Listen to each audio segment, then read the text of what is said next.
My name's Andy McAslan, I'm 25 years old, I'm a British 800 metre runner and I was recently diagnosed with stage 4 follicular lymphoma. Follicular lymphoma is an incurable blood cancer.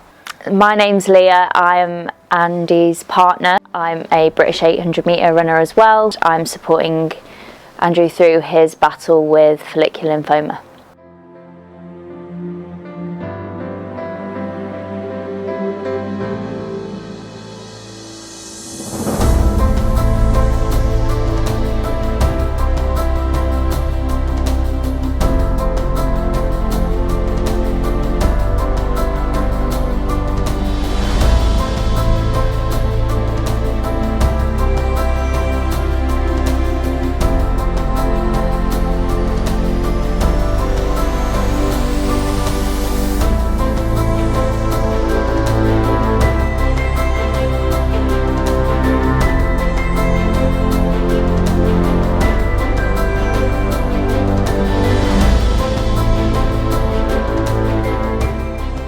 I actually got the phone call when we were driving back from the hospital because I'd actually been to A&E that night. It was just pure devastation. I just burst out into tears. I ended the call straight away. There's like a lot of thoughts that go through your mind. You think about survival, you think how long do I have to live? Is it like, because at this stage you hear follicular lymphoma and you don't know what that means for your future. You hear cancer, you don't know what that means for like how long you're going to have to live. That's the first thing you think about. I was just like devastated, scared. They said we have to start treatment straight away. You've got a lot of disease there, so we need to treat it. There wasn't too much waiting about. I think it was about 2 weeks I was in treatment. Treatment looks like a total of 6 months.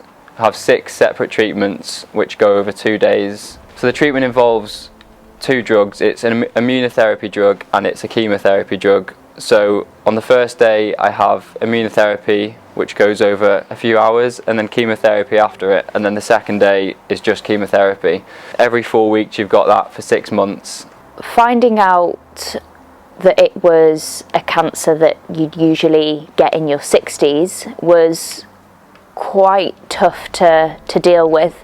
So to find that he was completely kind of an outlier to get this cancer at this age was quite difficult because there was just no information. In terms of how my life's changed through going through treatment, because firstly I've had blood cancer and also having chemotherapy, it really affects the ability of your immune system to fight off diseases. So especially with COVID around, you have to be extra careful. We live in a flat and no one has been inside our flat. It's seeing people outside, got to social distance, basically shield, and just be really careful in that sense because you do feel quite detached from normal life. The hard thing for me is the world can't stop for a situation like this.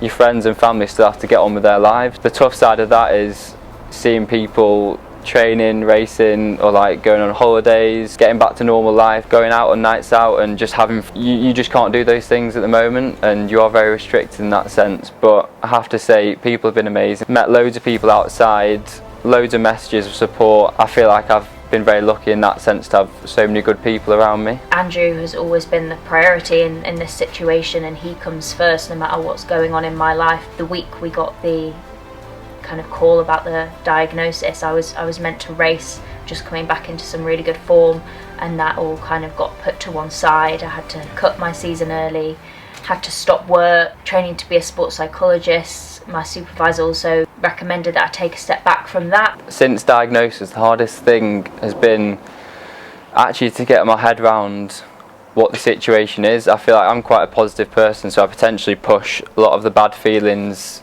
to the back of my head or deep down, and it goes against what feels right at this age. You 25 and you're trying to achieve in sport, it just doesn't feel right to be going through it. So it's been difficult to come to terms with it, really come to the reality that I'm in this situation. You do sometimes think, why me, why has this happened to me?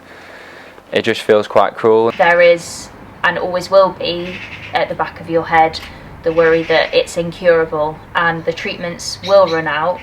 Since diagnosis, the hardest thing for me personally was wondering what the future would hold. Andrew's been such a huge support to me since my mum passed away of cancer 2 years ago. It was really difficult not to worry about what the future would hold. Try and stay in the moment and be supportive and almost put my feelings to the side.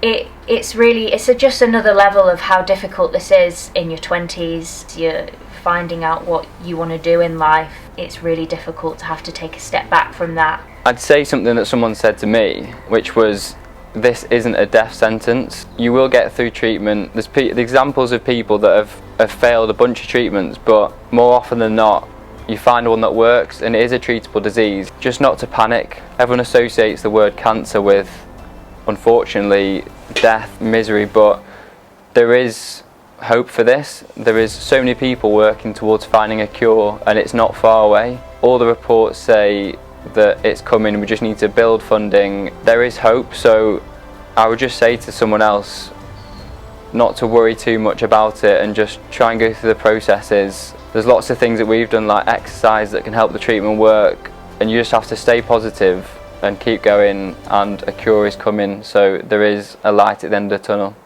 The way that people can help is very much follow the Follicular Lymphoma Foundation and the work that they're doing. Our mission through this and with the YouTube channel is to support the Follicular Lymphoma Foundation and the work they're doing to find a cure. We want to raise awareness for follicular lymphoma. We want to keep sharing the story about the work they're doing and how much donating to their cause would help my future, loads of other people's future, and to find a cure for this disease could be absolutely life-changing for me and so many people.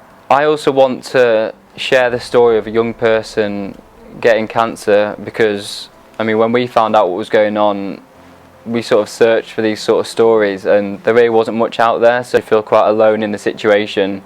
Obviously lots of people actually go through it, but you do feel in the minority, so I think it's really important to have something to look at for people, that the next people this happens to, or other people that are going through it, to see that's what it looks like, that's how it feels. Here's what you could do while you're still going through it, and give people a sort of marker to think, I can do more than I'm doing, like there is opportunity out there.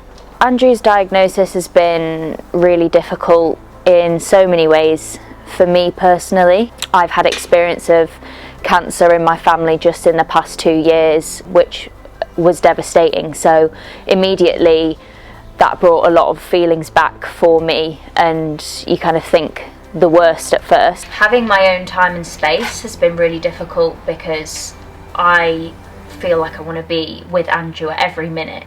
It just makes you want to treasure every moment you have with someone.